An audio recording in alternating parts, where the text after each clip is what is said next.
You're listening to the Blue Angel Phantoms podcast. I'm your host, Ryan Notoff, and I interview former Blue Angel pilots and crew.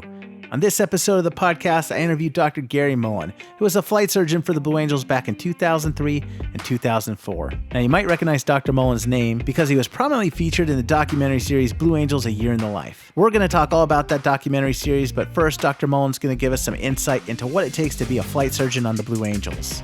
He's also going to share some candid recollections of some of the more challenging moments of his Blue Angel career, which included making a medical recommendation that would have a lasting impact on the 2004 team.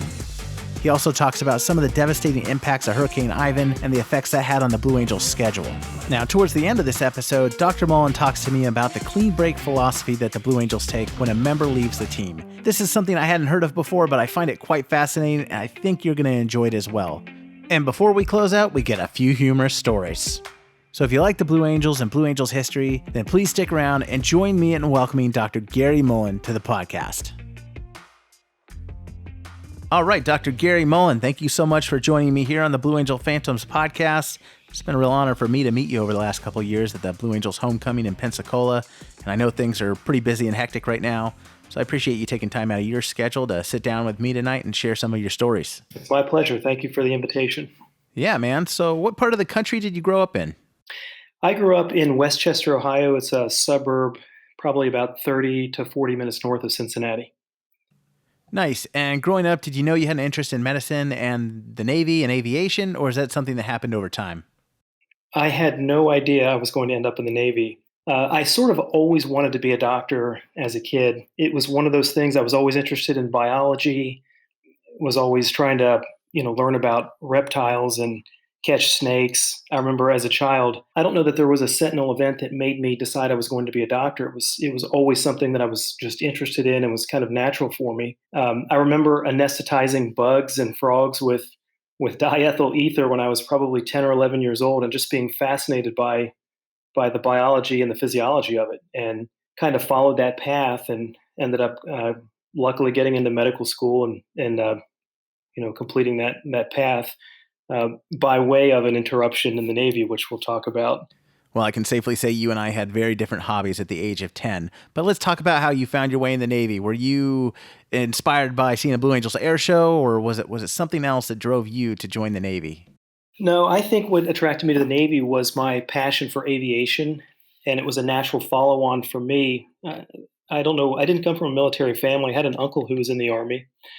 And I never did see the Blue Angels as a child. I actually got an invitation from a recruiter to go when I was a medical student, and that show got rained out. So I never actually saw the Blue Angels perform until I was in the Navy. I was very interested in aviation. In fact, I was in college when the first Gulf War broke out. I was a first-year college student. This was in 1990. And I went and talked to a recruiter, and of course, the recruiters try to get you to enlist.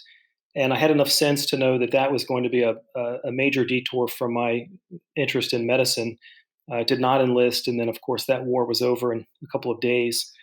But I always had that sort of desire to learn more about aviation and kind of kept it in the back of my mind. And throughout med school, I had talked to this recruiter, the one that brought me to tried to bring me to the Blue Angels Airshow, and wanted to learn more about being a flight surgeon, a Navy flight surgeon specifically. But I never did. I was always a little bit nervous about taking the scholarship money as a medical student. So, as I'm sure you know, when you take a health profession scholarship in medical school, you then incur an obligation to owe time as a physician to the Navy. And I was a little bit unsure that I would still be able to be a flight surgeon, because if they needed no flight surgeons, for example, but they needed general medical officers or dive officers, that's what I would have been. So I waited, and then it was during my internship year that I decided to leave residency and join the Navy.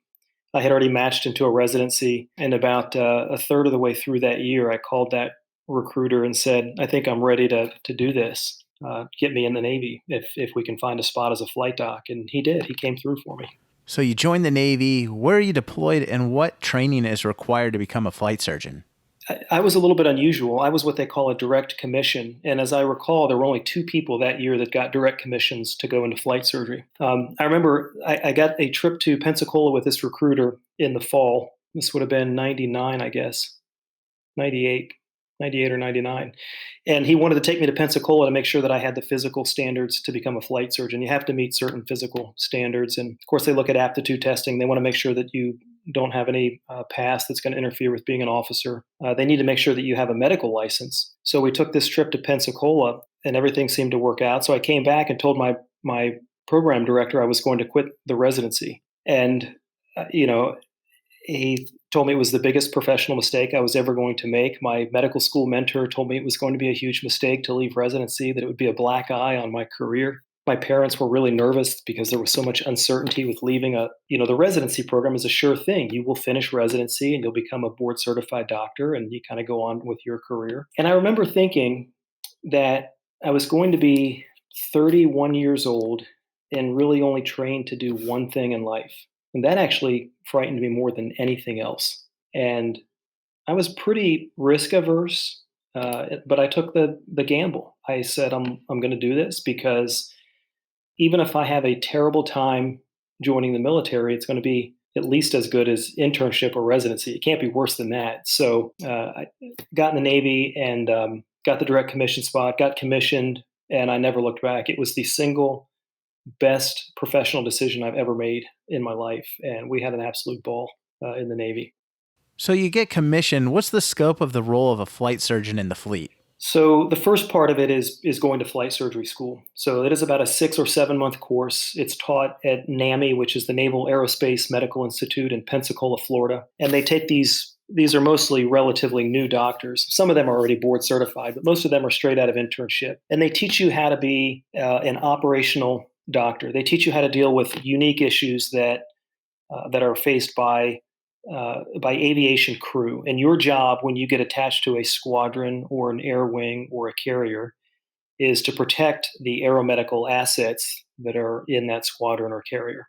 Your job is to prevent mishaps. And then if there is a mishap, your sort of secondary job is to go and investigate that and perform an aeromedical analysis of that mishap. As an ancillary job, you take care of the families of the air crew and the squadron to the extent that you're able to. And that kind of depends on how and where you're deployed. So you are eventually deployed. Did you go to an aircraft carrier? Did you go to a naval air base? Where did you end up? So I went to a squadron called VC-8. It was the last composite squadron. That squadron was in Roosevelt Roads, Puerto Rico. And we spent 2 years. I was newly married at the time. So me and my new wife went to Puerto Rico. And although that squadron is considered on a permanently deployed status, we didn't deploy in the sense that we went on a cruise or on a carrier. So we lived in Puerto Rico. And the mission of that squadron was twofold. One, the A4 component of the squadron had a function as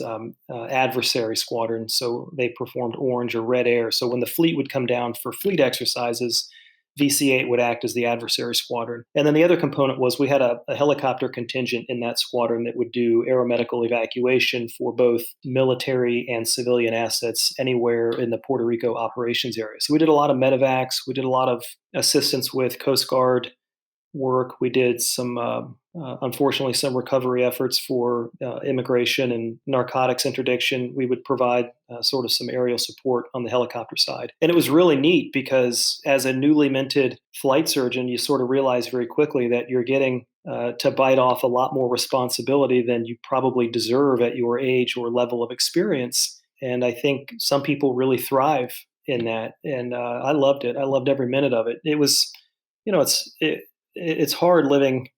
I don't know if you would call, Puerto Rico is not really a foreign country, being that it's a U.S. territory, but it's different living there than in the continental U.S. So it was tough living there. So during that time and with flight surgeon in your job title, I have to assume you got to ride in the back of a Navy jet. Tell me about the experience of riding in the back of a Navy jet for the first time. So the first time in the back of a Navy jet was with my skipper, Brad Steele, who was the skipper when I checked in to Rosie Roads to VC-8. And, the Navy is unique compared to the other services in that it requires the flight surgeons to fly as a crew member for 4 hours per month at the time I was in, which doesn't sound like a lot, but it's just enough to keep you engaged. And if you go to a squadron as a flight surgeon and you're interested in aviation like I was, they'll sort of let you fly as much as you want. And, I don't know how many hours per week or per month I would fly, but I tried to stay really engaged. And the pilots like it when they get to fly with the doc because it keeps them plugged into the doc. So I went out on an air-to-air hop with the skipper and jumped in the back of the A4. And you know what I remember? It was so much different than I imagined. Of course, I'd been through the short version of the training squadron as a flight doc. So I'd sat in the back of the T-34s, which are pretty used because of all the training that's done. But when you get in the back of an A4 at that time, those airplanes were probably 40 or 50 years old, and they looked every bit of it. You know, it was just a very small, worn out, uncomfortable cockpit, but it was such a fantastic airplane. It was so much fun to fly. It was just a really great experience. Wow, so you didn't have any adverse reaction to sitting in the back of a Navy jet. It's obviously a much different experience than, say, sitting in an airliner, but you didn't get sick at all? Yeah, I should preface this, not a Navy pilot, but I did, during my internship, the one thing I did was I went and got my private pilot license on my own, sort of during the time that I got commissioned by the Navy. So I had to finish my internship before I could go on active duty. And during that time, I finished my private pilot license. So I kind of knew just a little bit about flying. And then when I went through the short course of the flight school that they send the flight docs to in the Navy, I got to take that training, learn a little bit more about flying. So getting in the back of the airplane wasn't really foreign from flying. It was just much different than I had expected. And it's funny because when you look at jets, and I still hear this when I go to air shows, you look at the fighters. People don't really imagine it's not an entirely comfortable experience sitting in a fighter. It's small, it's crowded. You're wearing a lot of gear. The harness has to be very tight. It's very hot, and then you're sitting under a canopy, and then you're pulling a lot of G, so you're sweating a lot. But I loved it. I really enjoyed the flying that I got to do in the Navy. And you were in the Navy at the same time that 9/11 happened. Were you in Roosevelt Road on that day? I was in Puerto Rico when 9/11 happened. I remember that day very clearly. What was it like being in the Navy on 9/11? I have to assume that there was a huge sense of uncertainty, but also a patriotic rally. But what was your experience being in the military on 9/11? Early that morning, around 9 o'clock, I'd been at work for a couple of hours. I got a phone call from my sister who lives in Kentucky. And she said, a really strange thing happened. An airplane flew into the World Trade Center. And I said, well, that's really unusual. I'm sure it was, a terrible accident. And she said, no, I kind of feel like we're under attack. You need to watch the news. And it was really strange, kind of coming from my sister. So I went to the ready room, and sure enough, some point when I was in there, the second airplane hit the second building. And, the base kind of went to general quarters. My wife, who was a civilian at the time, was working on the base in the immunization clinic. And what I remember is that they made all the civilians leave the base, and the base went to GQ. They put up gun batteries at all the entrances to the base, and they essentially locked it down. And I remember that night, I actually stayed. I think we all stayed on the base, and we didn't really know what was going to happen next. We were sort of awaiting orders, but we met as a squadron, and we got as much intel as we could from our commanding officer, and he basically told us to be ready and that there would be deployments. But what I remember most was that it really, in my mind, cemented a sense of nationalism. I was always proud to be in the Navy. I was very proud of to be American, and it was just an order of magnitude more than that. We really wanted to find who was responsible and take them to task for it. And I think that feeling persisted for a long time in the military. The other thing that it made me realize, and I kind of knew this, but I was in a squadron that I kind of felt like I was on vacation. I got to live in a fantastic place it was not hostile. We weren't going out on a carrier. We weren't really being threatened by any hostile force. But what I realized then was we were really at the tip of the spear. Like the guys that I was working with in that squadron were going to, instead of getting out of the Navy, and I would later see them on the news, they were going to stay in the Navy and forego their airline career, and they were going to go back to fighter squadrons, and they were going to get deployed. That's what they wanted to do. And it was kind of neat seeing those guys months later on the news, on the deployment, on the carriers. And then I think It was neat because after I left Puerto Rico, I went to a training wing, and after that training wing, got picked up for the Blues. So that would have been, three-ish years later. That sense of nationalism was still incredibly strong, and we were still being thanked for our service every time we would do an air show, and people were just extremely pro-military at that time. Were you redeployed as a result of the events of 9/11, or did you stay in Roosevelt Road? I was not. I stayed in VC8, and let's see, I left VC8 about a year after, not quite a year after 9/11 happened, and went to a training wing. Gotcha. And then at some point, you were obviously inspired to submit an application for the Blue Angels. What was the catalyst for you to apply to be a Blue Angel? So when I was a flight surgeon student, the schoolhouse that we would have classes in every day to learn about these aeromedical things was right next to the field where the Blue Angels practice in Pensacola. So we would hear them and see them flying every day over the schoolhouse, and that was really neat. And that was, again, in 1999. At some point when I was in Puerto Rico, I came back to Pensacola we brought an A4 back to Pensacola for something.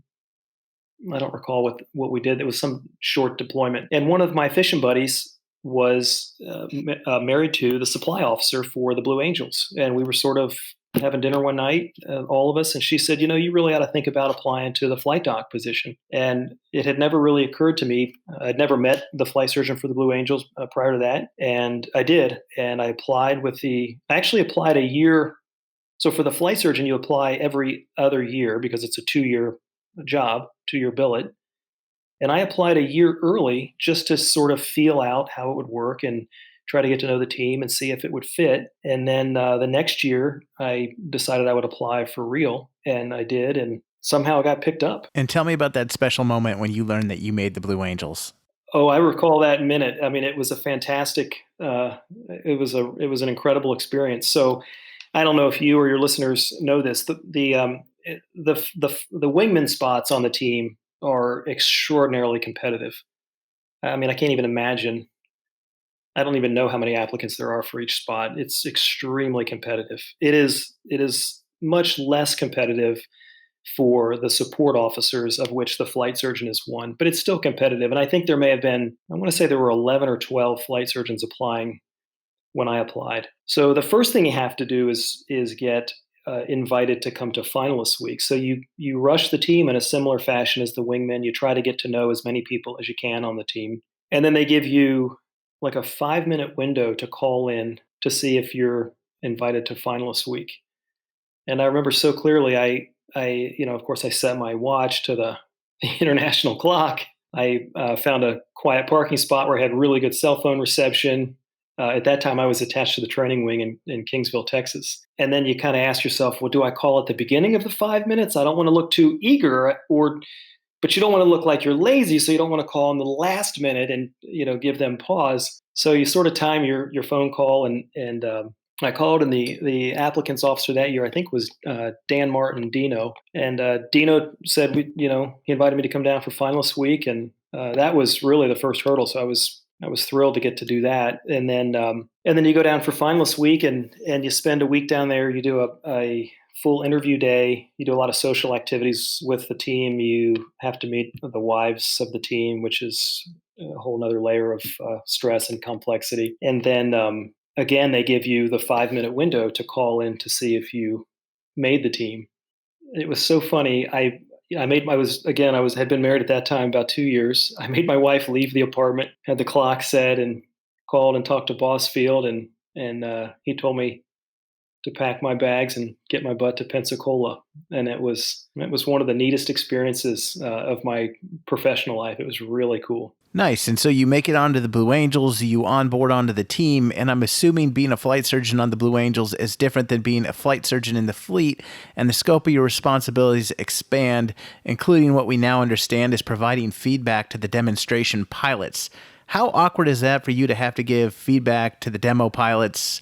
And did you ever get any blowback for that? The first thing I should sort of preface this by is that the medicine that you do in a squadron, like the Blue Angels, is not a lot, because generally you're dealing with extremely healthy, extremely motivated individuals who understand that that the safety is directly related to how well they take care of themselves. So I think it's a little bit of a selection bias that there are not a lot of medical problems that you have to deal with. And I should add that my medical department consisted of two corpsmen who are probably two of the finest medical corpsmen in the Navy that I've ever met. So they are really good at protecting the dock from unnecessary distractions, because your primary job as the doctor on that team is to provide the feedback. So the training for that is done in winter training, and the doctor and the maintenance officer overlap by 1 year. So my first year, I was trained by my Mo, who was Ed Twining, and you spend the entire winter training and most of that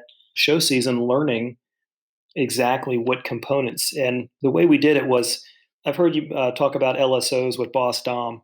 So the LSO is the guy who stands on the back of the carrier and grades every naval aviator's landing. So every landing is graded. And the LSOs are also naval aviators, and they do this with shorthand. So we sort of use an adapted version of that shorthand to grade each part of each maneuver to provide the pilot's feedback.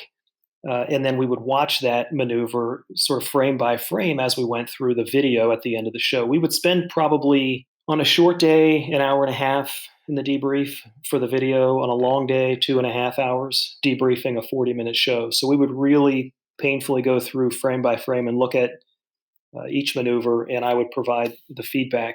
Now, of course, you're the doctor, so show me a naval aviator that wants to listen to their doctor.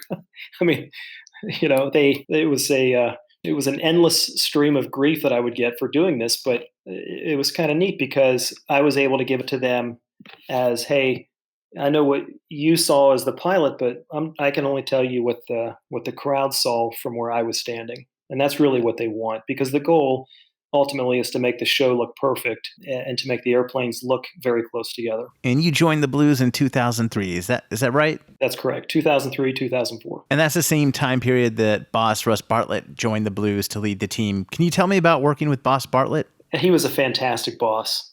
My initial so the team is selected differently than the boss, as you know. And my initial conversation with Beef was when we had just been selected for the team. I think within a couple of days, he started sending emails and describing, what he was like and his background and his history. And what I remember about Boss Bartlett was he's one of those individuals who he was an absolute thrill seeker and will work tirelessly to get to the end. And it's a trend in his life. He was a marathon runner. He's a Naval Academy graduate. He's run, I don't even know how many marathons, but a lot of marathons. He started off his career flying S3s, put in for a Hornet transition. And I remember him telling me a story at some point. He was told by his CAG that it would be a substantial cause substantial harm to his career if he switched from the S3 to the F-18, that it wouldn't be a good career move. And then lo and behold, I meet him as the skipper of the Blue Angels. So I think he probably did okay. But he was a great guy to work for. I think the relationship between the flight surgeon and the boss is a critical relationship on the team because the boss is to say it's a stressful job is an understatement, and the boss doesn't have a whole lot of people on the team that he can really confide in and blow off steam. And I think the flight surgeon is probably the natural person to be the ear to the commanding officer.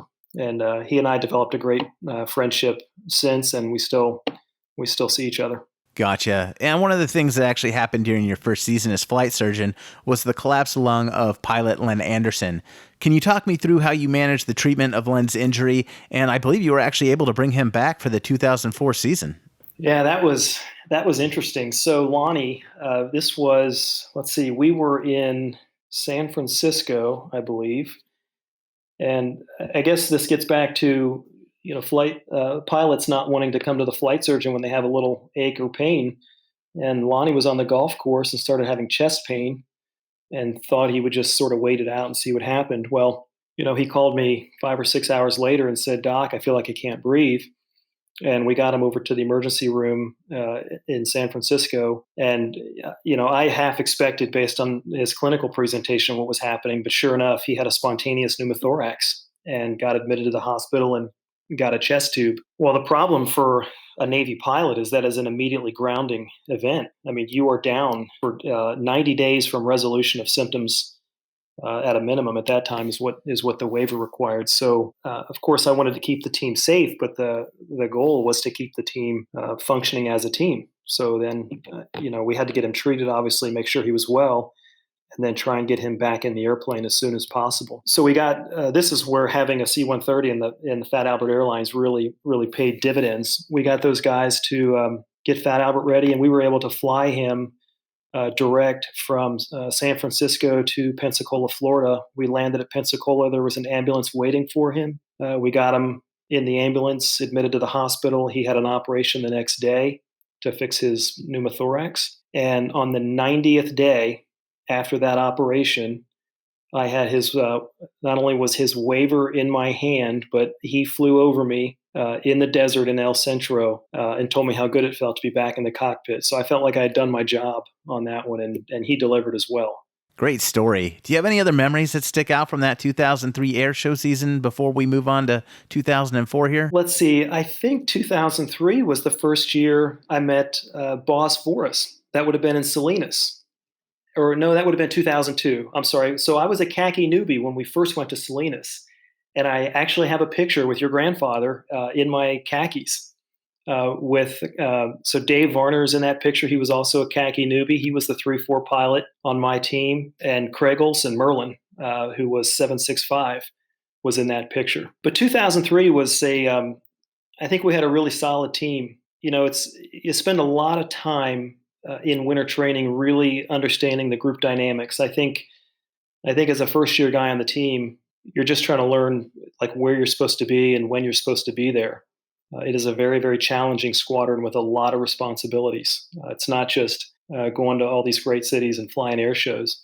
So I think what I remember that year was a blur of, what city am I in this weekend and what do we have to do next? So you make it to your second year, and now you have a film crew following you around for the documentary series A Year in the Life. How was it working with that crew? Were they a distraction? Were they fun? Are there any funny stories or good stories interacting with that crew?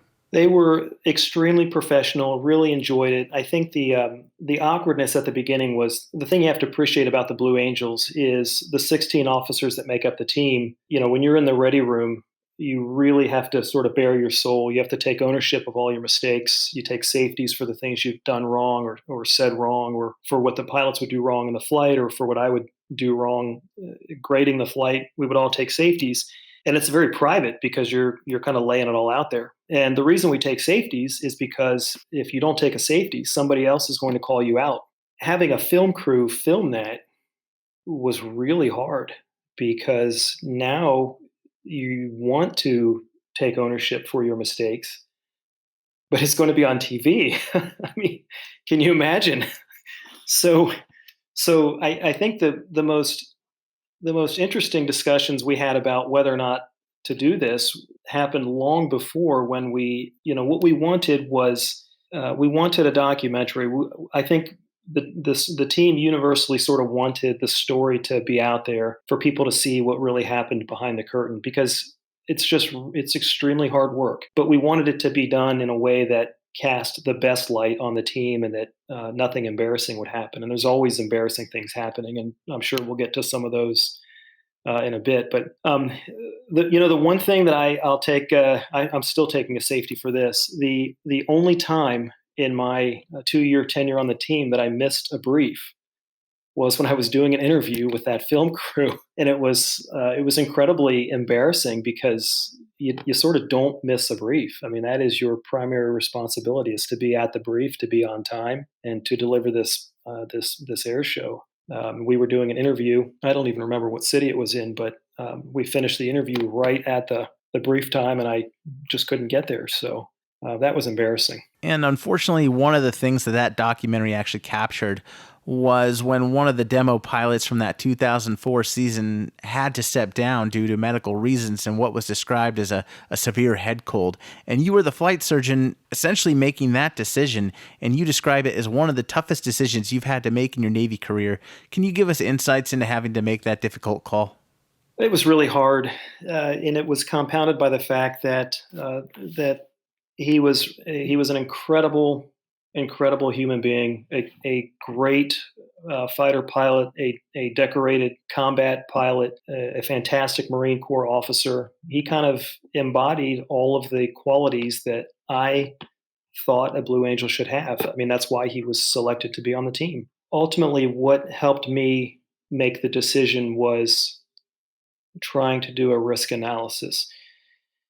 I think we probably accept, and I'm just speaking as me, a doctor, not on behalf of the Navy when I say this. I think that we probably would be willing to accept a different level of risk tolerance with an individual flying a single seat aircraft, because if they make a mistake, they're putting themselves in harm's way, and of course they're not ignoring collateral damage and people on the ground. But if a pilot crashes an airplane because he did something wrong, he's hurting himself. If a pilot creates a mishap that harms other people in the squadron, that has a much deeper implication. And I think ultimately what got me there was saying, hey, he might have a mishap that harms himself and harms somebody else in the squadron. And not only are these guys my teammates, they're all my friends. So we spent a tremendous amount of time and medical effort trying to get to the bottom of the medical issues, and we just couldn't get there from where we were. At some point, you have to make a decision how much time. We have an obligation to the team, and the team's obligation is to provide air shows. In my job, my obligation to the team was to keep those pilots safe and keep that demonstration as safe as I possibly could with whatever influence I would have on the wingman and the boss. At some point, you have to say we can't get there from here. And then when I got there, I made the recommendation to boss that we make it a 5-plane team, and that's ultimately what happened. It was really tough. Another tough moment that documentary series captured was the aftermath of Hurricane Ivan, which ravaged Pensacola towards the end of 2004. The Blue Angels played a part in that hurricane relief. Can you give us some insights and any personal stories of dealing with the aftermath of Hurricane Ivan? It was a really strange time. I'll tell you a funny story about Hurricane Ivan, because what I remember most was the tremendous disruption that we had. And first, I have to preface this by saying that this was Boss Bartlett's homecoming air show. We were in Nantucket when this happened, and we had to leave.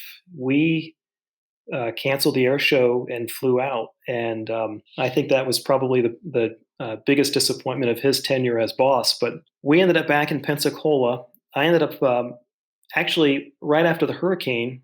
I had a residency interview in Boston, so I made my way over to Boston and flew back to Mobile, Alabama, and then rented a car and took a car over to Pensacola. And the pilots made their way back to Pensacola, and it was the funniest thing because at this point 3 or 4 days had elapsed, and I remember going back onto the base with Varmint and Mullen, two of my newbies who were F-18 pilots. And we were going through our houses where we lived to get the refrigerators out of the houses because they had all this food and milk and all this stuff had been spoiled. And it was so funny. I remember these guys standing on the front lawn opening the refrigerators, and they started dry heaving. And I'm thinking, these guys are these are combat decorated fighter pilots that are throwing up at the smell of rotten milk after the hurricane.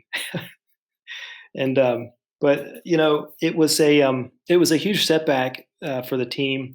We had to go into a holding pattern because the base was obviously closed. Let's see, we went back to El Centro, I believe, for a couple of weeks and just flew the practice. We flew the practice, back to practice schedule, so 6 days a week until we could get the base reopened. And then as I recall, Fat Albert was doing recovery stuff with Pensacola, but during that time I would have been back in El Centro. And one of the air shows that was actually at risk of being canceled was that 2004 Salinas Airshow because of Ivan, but you guys were able to get the show back on the road, and that Salinas Airshow happened, and that one was, well, it had personal significance to me because you guys actually honored my grandfather, Butch Voris, the evening before the air show, and one of the things you did for him was you gave him a front row seat in Fat Albert with a JATO takeoff. Now, Doc, did you give him a medical waiver? Did you evaluate him? He was 85 years old, and let me tell you, my mom and I were on the ground, nervous as hell. If I could have had it my way, I would never have let him get in that bird. But man, when it landed, he got right off that thing with some help from Boss Bartlett, and he had the biggest smile on his face. I don't recall if I did a medic. I know I didn't examine him. Usually, when we did medical reviews for anyone to fly on a JATO or in the back of the Hornet, it was mostly paperwork, and on occasion it would require a physical exam, but not for Boss Russ. Well, like I said, he loved it, and I was actually able to get the story from both Boss Foley and Boss Bartlett, who were in the cockpit of Fat Albert that day for that JATO takeoff, and they said some very interesting things came out of Butch's mouth when they got to the top of that JATO takeoff that I'm not going to repeat here in this podcast, but he had a blast. That's right. So do you have any memories from meeting Butch that evening or any interactions with Butch that you recall? You know, what I remember about Boss Russ was that he was incredibly gracious, and he just had a tremendous presence about him. And I have to assume that he probably brought that from his days as a naval aviator, and I think that's probably why he had such success getting guys to follow him on the team. He told stories about his demo team that at the time, I just had a hard time believing they could be true. I mean, stories about how they would bungee airplanes together to try and do diamond formation takeoffs.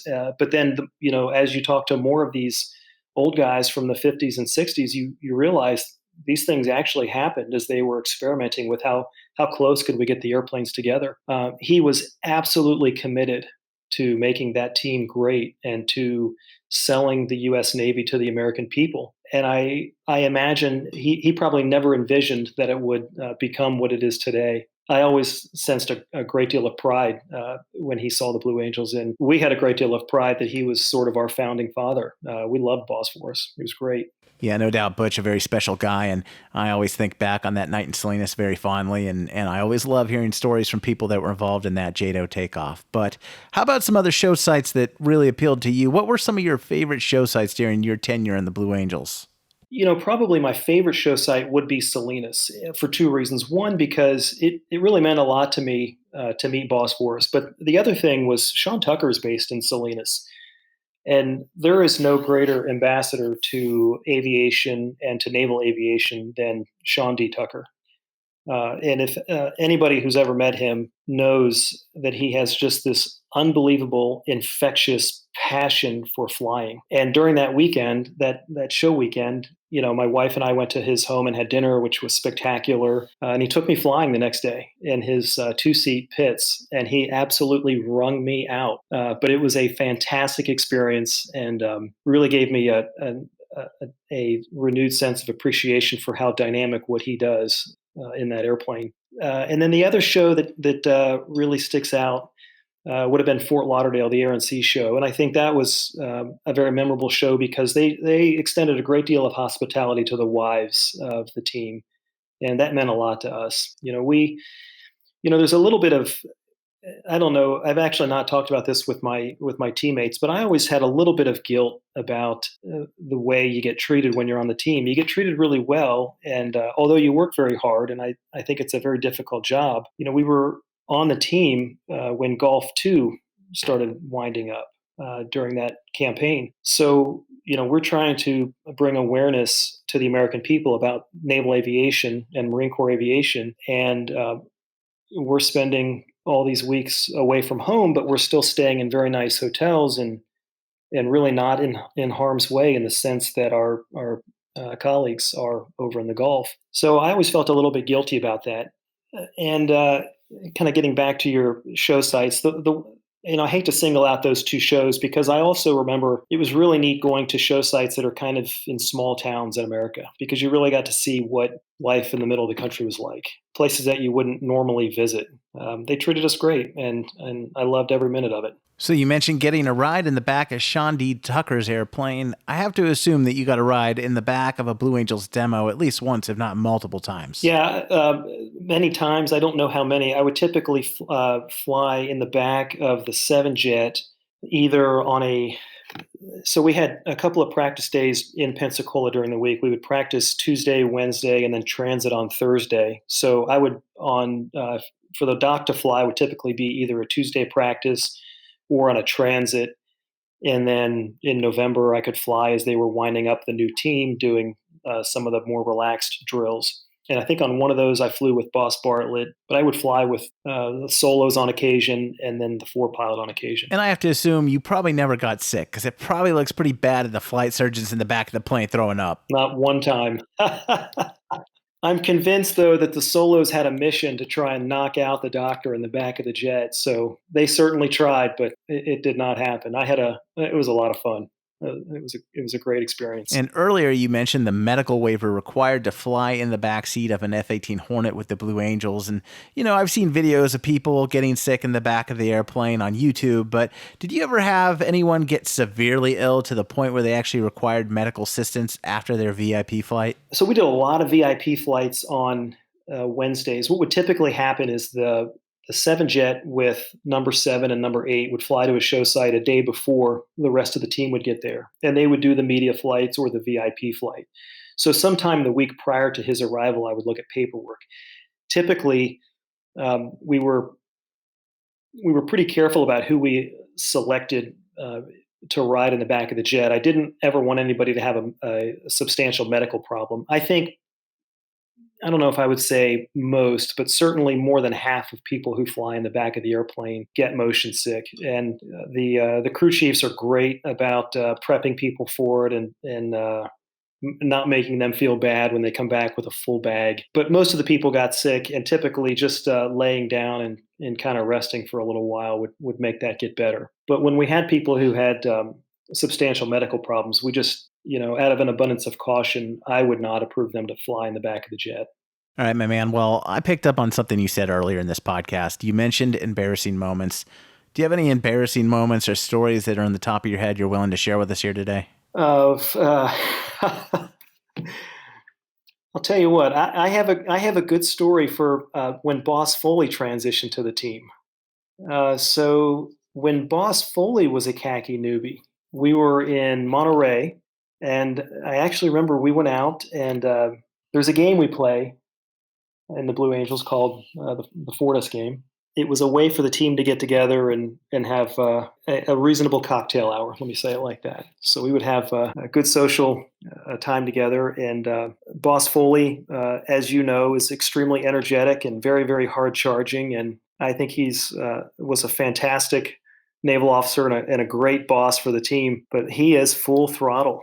And what I remember about the end of that night was Boss Foley running down the street outside of the Britannia Arms pub carrying Boss Bartlett's wife on his shoulders and until he took a header and showed up the next day at the brief with a shiner and some road rash on his face. And I think he had to take a safety and pay $5 for that one. And was the flight surgeon called in to take care of business there? Absolutely. and made everything better. So as your time wound down with the Blues, were you ready to get off the road? Were you sad to be leaving? What were your feelings as you approached the end of your time with the Blue Angels? It was very bittersweet. I think the pace of the team wears anybody down. And I really enjoyed the team. However, it is a very challenging 2 years, and it takes, for me, maybe there are certainly better Blue Angels than I was, but it absolutely took 100% of my fiber to be on that team and to do what needed to be done. It just encompassed all of your bandwidth, and it's hard because you spend so much time away. So I was ready, and the other part of it was, I was at an odd point in my career. I was a Navy doctor and had been for several years, but I hadn't finished my residency. And by my second year on the team, we'd had our first child. I'd been married for a little while, so it was kind of like I was sort of waiting to exhale. I needed to get to the next level and figure out what I was going to do with my life and grow up. And so I think I was ready to go. But it's interesting because when you leave an opportunity like that, you probably don't appreciate the richness of the life experience that you're immersed in until you get to look back on it after the fact. I had an absolutely great time as a Blue Angel. I would go back in a heartbeat. And to this day, I know this has happened to other guys on my team because I've talked to them about it. I still have dreams on occasion that the team has called and something happened to their flight dock and they need a flight dock. Can you come back? So no, I really miss it. It was great, but it was probably time for me to go when I went. Well, let's hope nothing happens to the current flight surgeon, so they don't need you, Aaron B. Hicks. But do you ever connect with the current team? Do you connect with the current flight surgeon at all? So on occasion, I'll send emails. The team is so busy. When I was on the team, I was glad to meet and hear from exes, but being on the team took so much time, and out of respect for that, I try not to send a lot of emails or requests. I probably go to one or two shows throughout the year, and we tend to stay sort of out of the way. But for probably the past, I don't know, 12 or 14 years, I think I've gone to every end of season. It is now an annual ritual for me, and Boss Bartlett goes every year. Handful of guys from my team go every year, so we've kind of become regular fixtures, and it's neat to see the different teams because I think you go through phases where you get off the team, you stay away for a while, then you start to miss the team. Maybe you come back for one end of season, then you stay away for a while, and then at least in my case, I started going back every year, and now we really look forward to it. And about 5 years ago was when I started bringing my wife. It used to be sort of the guys' trip where we go and catch up on with the team, and now it's sort of my annual couples trip where we take our wives down and have a great reunion weekend. You know, it's interesting because you talk about trying to stay away from the team when you first leave it. And that must have been tough for you in your case because at the end of the 2004 season, heading into the winter of 2005, you just left the team and the Blue Angels suffered an ejection off the coast of Pensacola. The pilot was okay. But how hard was that for you to not be part of that team and not be part of the management of that medical situation? You have to appreciate something that the Blue Angels do, and we call it the clean break. So we finish the end of season on Saturday every year, and there may be a change of command every other year on Sunday. But when you finish the season, there's a week that you have off, and then you start back the following week. But during that week that you're off, you are sort of removed from the squadron. Your picture is no longer in the ready room. Your parking space is gone. It has the new flight surgeon's name on it. Your name tag on the door is gone. It is a clean break, and there's sort of this unspoken expectation that you won't come back to the squadron and sort of hang around because everybody stays in Pensacola for a little while after they get off the team. So we have the end of season. I'm still trying to wind down and figure out where things are in my house because I haven't been there for 2 years. And I sit down with my wife and we're watching the news on TV, and we hear on the news that there is a Blue Angel ejection 9 miles off the coast of Pensacola. And I'm thinking to myself, how could this be? Like, I mean, I'm really gone. Like I've been gone a week, and they've stopped calling. So, as it turns out, Bunza, who was the pilot, was fine, luckily. And I didn't get the full story until a month later when we went to the Christmas party, and I saw him at the Christmas party, and he told me about the story of his ejection. And luckily, he ended up doing okay. And in the squadron, I think it caused the squadron to change some of their SOP and training practices, but ultimately the squadron did okay after that ejection. But it highlights the culture that when you're there, you are expected to be fully immersed.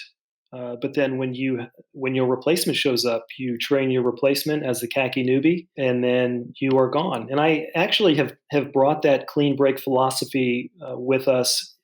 With me in my practice, because when we have somebody retire from the practice, I think it's very important to announce the person's retirement, highlight all the things that they contributed to the organization, and then have a clean break, because it is an important psychological step for that person to know that they are now no longer an active member of that team and they need to move on. Do you ever get recognized in public to this day from being featured in the documentary A Year in the Life? Not lately, but I'll tell you an interesting thing happened when I was a couple of years, probably 3 years after I left the team.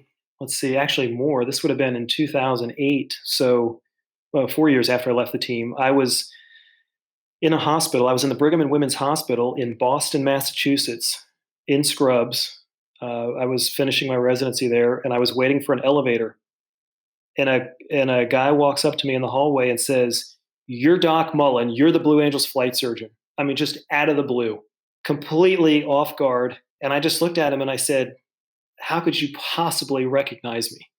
And he did. He just was an air show fanatic and had watched it, and I guess could really, had a memory for faces and picked me out of a crowd. So it was neat. It kind of made me feel good to be recognized, but generally not anymore.